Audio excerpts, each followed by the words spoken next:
Hey guys, it's Dink Davis again at I Drive One Motor Cars. We're here to try to help answer frequently asked questions, and we get a lot of those from people that haven't ever owned an electric car to people that have owned electric cars or Teslas, you know, sometimes well into a year, but still find things that, hey, they don't understand about it, or how can I tweak something to make this work better? How can I learn more about the usability of my car?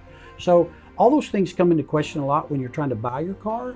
So we try to answer a lot of these questions up front, but it's always fun to be able to help somebody learn more about their car as they use it and as they go places, because these things are a lot of fun to drive. And when you know all the little ins and outs and things that they do, it's even more fun. How do I work my Keycard? Because they've never had a car that works like with a card, you know, like a credit card. It looks like a credit card. And how do you unlock your car? You can't push the credit card. So you have to wave it in certain spots.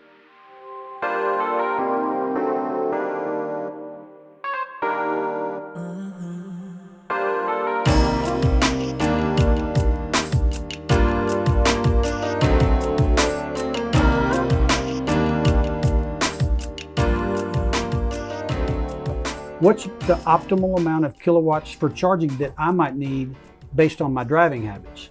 You know, do I need something that charges at a 40 amp or a 50 amp or a 60 or 70? A lot of things make up how that question can be answered. Some cars have dual chargers and they can charge up to 80 amps and they can speed charge at your house.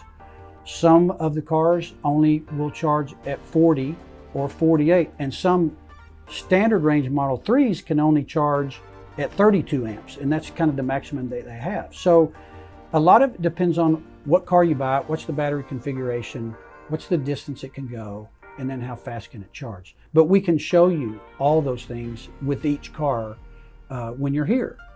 We can probably answer a lot of it over the phone with you as well. If you ever have questions like that and you just want to call us, dial the number.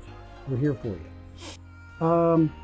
We want to make sure that you do get something that does suit your driving habits. So that's important to us when we're helping you choose what you want to buy. A lot of people still don't know how many miles they can get out of a full charge.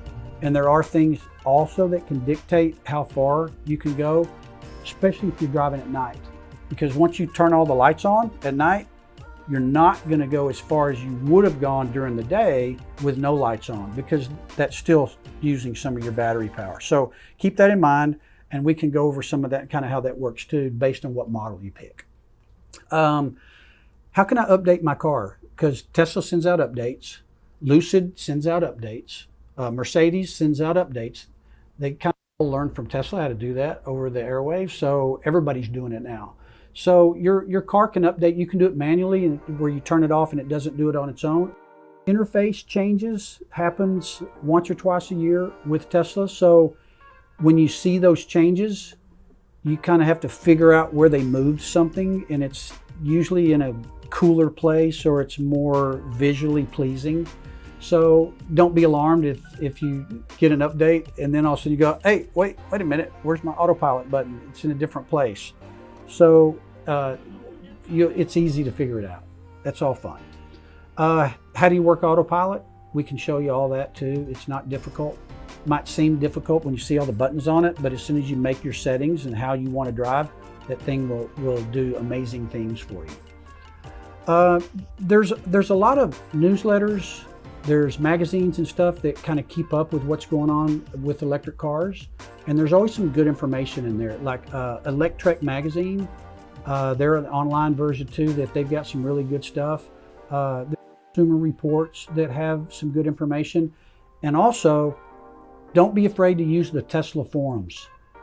You can go in there in the Tesla forum, ask any question you want to ask, and there'll be hundreds of people that can probably help answer those questions for you. So don't be afraid to use it, and there's a wealth of information on Tesla and how things work. You can always get on the Tesla forums. Thank you guys for paying attention and watching. We have other links to other videos that actually have answered some of these questions that you can click into right here on the channel. And if you haven't subscribed, subscribe to the channel so you can see some of the newest updates that we have coming and some of the new models that are coming that we're going to throw out at you in the future. So we're always happy that you're watching, and remember, I drive one and you can too.